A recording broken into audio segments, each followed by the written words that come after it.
So we strongly support the Racing Industry Amendment Bill.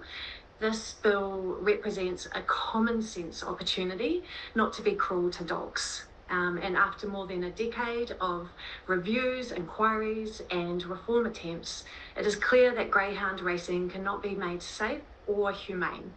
So we'll take our written submission as read, and I'll just like to highlight a few key areas for additional consideration. There are two of us, as you heard, speaking today. I'll start, and then Karen Singleton, AJP Policy President, will continue shortly after. So I'm sure you've heard from many in the industry today who have shared their emotional views, and we hear those too, especially when we post about another greyhound's death on our socials. It fills up with angry comments from industry supporters, and while some of what's said can be really unpleasant, we try to approach it with compassion because we do understand how people's livelihoods and identities are tied into this practice.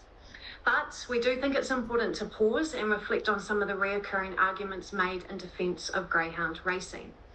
So the first one, and the most popular one, is other dogs suffer in pounds. So the stats are worse in pounds, so racing isn't the worst harm. We also have heard horses today, and even questions from the Select Committee about other forms of harm.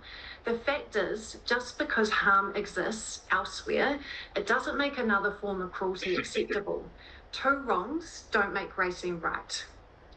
We also hear that greyhounds love to race and that they're built to run. The fact is, dogs absolutely love to run, freely, safely, for pleasure. But racing forces them into high speed, high risk tracks for human profit, not for joy. So running freely is joy, but racing is exploitation. We also hear we take incredible care of our dogs. The fact is, even the most caring trainers cannot fix a system that is built on overbreeding, injury, and euthanasia. Good people can do good things in a bad system, but that doesn't really make the system acceptable. If the dogs could opt out, the industry would collapse. We also hear tradition is not, so like dogs race for sport, it's tradition. And the fact is that tradition is not an ethical defence. A cruel tradition is still cruel. And of course, we hear this as our livelihood, and we understand that loss, and we believe workers and families should receive proper transition support, but systematic cruelty cannot be justified by livelihoods. What really stands out in all of these arguments is that they are centred on people, not on the dogs. So all of the arguments are around people in the industry losing or economic loss, not the dogs. And for once, this discussion must be about the greyhounds themselves, the animals bred, injured, and sometimes killed for gambling. The question isn't if they suffer, but when they do. And that's why, alongside closing the industry, we have recommended specific safeguards to keep every greyhound's welfare at the centre of the transition. Kara will speak to those and how this bill fits within New Zealand's broader moral journey. Pass over to Karen. Thank you. I'm Singleton, Policy President of the Animal Justice Party. So as Danette has said, this bill is essential to ending systemic harm. But how we close the industry will determine what it means for greyhounds themselves. Our focus is that every dog is protected, accounted for, and given the best possible future. In our written submission, we set out a number of detailed recommendations. I'm just going to touch on two briefly now. The first being the Transition Agency Board, which should include genuine animal welfare and veterinary expertise. If decisions about rehoming, injury management and closure are made without that knowledge, there is a real risk that dogs are treated as numbers to move on rather than as individuals who need care. And second, successfully rehomed must mean exactly that. We need clear, rigorous criteria, verified adoptions, home checks, and follow-up welfare assessment. The greyhound is not truly rehomed just because paperwork is done. They are rehomed when they are safe, settled, and thriving in a permanent home. So these steps are how we show in practice that this bill is about the dogs, not just about shutting down a business model. Now, independent polling makes the bigger picture very clear.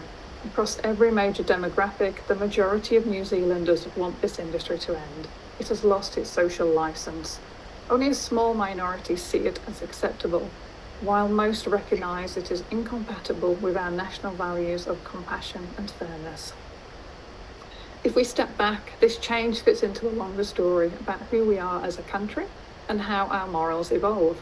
Just as we once accepted smoking in workplaces, animal acts in circuses, or live exports, each defended as tradition, economic necessity, or not the worst harm, we later recognised that we could and should do better. When the evidence of harm accumulated and public conscience shifted, Parliament acted. Ending greyhound racing is the next step on that same moral evolution. And just as in those past transitions, people affected should not be left behind. They deserve a fair and well-planned transition, funding, retraining, and pathways into more sustainable and ethical industries. Change can be compassionate for both humans and animals. What matters most, though, is that we honour who we are becoming as a society, one that rejects cruelty, values empathy, and understands that the measure of our progress is how we treat the most vulnerable beings amongst us. This bill is not about punishing an industry. It's about aligning our laws with the values of the public already holds, listening to evidence, listening to compassion, and recognising that this chapter has reached its natural end. Now meeting you.